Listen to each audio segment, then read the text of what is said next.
আসসালামু আলাইকুম। দেখো দিনাজপুর বোর্ডে একটা কোয়েশ্চেন দিয়েছিল যে অ অক্সিজেনের সাথে নাইট্রোজেন বিক্রিয়া করতেছে এবং একটা উদ্দীপক এবং দেন এই প্রশ্নটা নাম্বার প্রশ্নটা করছে এরকম যে উদ্দীপকের বিক্রিয়ায় তাপমাত্রা ও ঘনমাত্রার প্রভাব বিশ্লেষণ করো। মানে উদ্দীপকের এই বিক্রিয়াটাতে আমাদের তাপমাত্রা এবং ঘনমাত্রার প্রভাব কেমন কি এগুলো আমাদের বিশ্লেষণ করতে হবে। তো এটা আমরা মূলত সবাই বুঝতেছি যে এটা লাসাতেলের নীতি অনুসারে ব্যাখ্যা করতে হবে এবং এই জিনিসটা তো এখন যে আ অনেকেরই এই জিনিসটা নিয়ে সমস্যা থাকে। তো আশা করি এটা যদি তোমরা মানে এই ক্লাসটা যদি পুরোটা দেখো তাহলে এই বিষয় নিয়ে কোনো প্রবলেম থাকবে না। তো এখন কথা হচ্ছে যে এখানে আমাদের এই যে বলতেছে দেখো যে তাপমাত্রা, তাপমাত্রার কি প্রভাব থাকবে এই বিক্রিয়াটার ক্ষেত্রে। এখন মনে রাখবা যে এই বিক্রিয়াটা একটা উভমুখী বিক্রিয়া এবং এই উভমুখী বিক্রিয়ায় তোমাকে অবশ্যই চিনতে হবে যে এটা আসলে কোন ধরনের বিক্রিয়া। আমরা স্বাভাবিকভাবে জানি যে বিক্রিয়া আমাদের যদি এমনি নরমালি জানি আমরা সবাই তাপ হারি বিক্রিয়া এবং তাপ উৎপাদী বিক্রিয়া। আমরা তো সবাই চিনি এবং আমরা বলতো কোনগুলাকে আমরা তাপ উৎপাদী বিক্রিয়া এবং কোনগুলাকে তাপ হারি বিক্রিয়া বলি। যেখানে আমাদের ΔH এর মান প্লাস থাকে সেটাকে আমরা স্বাভাবিকভাবে বলি কি তাপ হারি বিক্রিয়া এবং যখন ΔH এর মান মাইনাস থাকে তখন আমরা সেটাকে বলি কি তাপ উৎপাদী বিক্রিয়া। এখন এই বিক্রিয়াতে তাপমাত্রার কি প্রভাব আছে? কথা হচ্ছে এই বিক্রিয়াতে যদি আমরা তাপ বাড়াই তাহলে কি ঘটবে এবং তাপ যদি আমরা কমাই তাহলে কি ঘটবে? এই বিষয়টা আমাদের বিশ্লেষণ করতে হবে এবং এই জিনিসটা আমরা কিভাবে বিশ্লেষণ করতে পারি? মনে করো সাপোজ এরকম হইলো যে তোমার মনে নাই। পরীক্ষার হলে তোমার মনে নাই যে আসলে এটা ΔS এর মান প্লাস থাকলে আসলে তাপ হারি হয় না তাপ উৎপাদী হয় এই বিষয়টা তোমার মনে নাই। তাও কিন্তু তুমি এই প্রশ্নটা কিন্তু সলভ করতে পারবে। তো কিভাবে পারবে আমি তোমাকে জিনিসটা দেখাই। মূলত দেখো প্রথমত আমরা দেখতেছি এখানে আমাদের ΔS এর মান কি বলতো? প্লাস। ওকে? তা আমরা এখানে মনে রাখবো এইভাবে শর্টকাট ভাবে যে যখন আমরা তাপমাত্রা বাড়াবো তখন আমাদের কি হবে? তাপমাত্রা বাড়ানোর অর্থ হচ্ছে প্লাস এবং তাপমাত্রা কমানোর অর্থ কি বলতো? মাইনাস। এই জিনিসটা আমরা মনে রাখবো। ওকে? এবং আমাদের আরেকটা ম্যাথের ইকুয়েশন আছে না? প্লাস প্লাসে সবসময় কি হয় বলতো?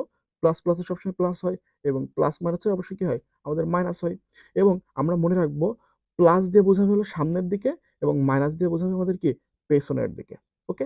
এই জিনিসটা যদি তুমি বুঝে থাকো তাহলে কিন্তু এইটা তুমি যদি এটা কি তাপ উৎপাদন, তাপ হারি এটা না বুঝেও কিন্তু তুমি করতে পারবে।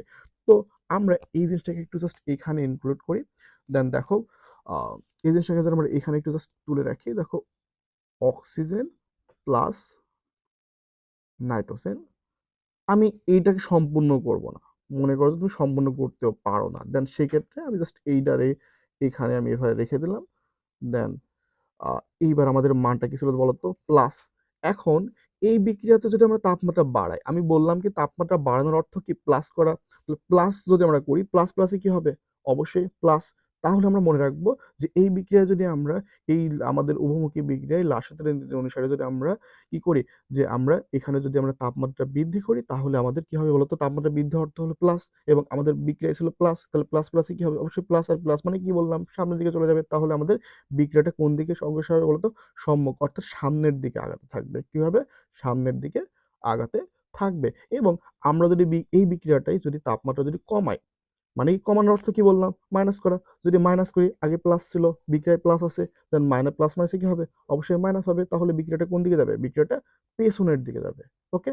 তো আমি আশা করি যে তোমাকে আমি এই তাপমাত্রার যে প্রভাবটা, সে তাপমাত্রার প্রভাবটা কিন্তু বোঝাতে পেরেছি। এবার ঘনমাত্রার বিষয়টা আসি আমরা। ঘনমাত্রার বিষয়টা খুবই সহজ একটা বিষয়।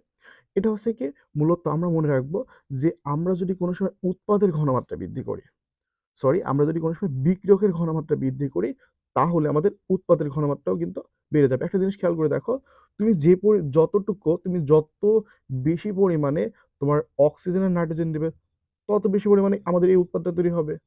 ঠিক না? তো আমরা যদি মনে করো যে এখানে যদি কম দিই, আমরা যদি কমাই দিই তাহলে এটাও কমে যাবে।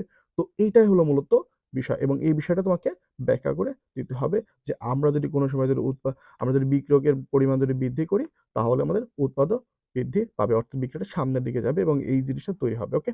তো এই জিনিসগুলো জাস্ট ব্যাখ্যা করতে হবে তোমাকে। আশা করি বিষয়টা তুমি বুঝতে পেরেছো। তো আল্লাহ হাফেজ।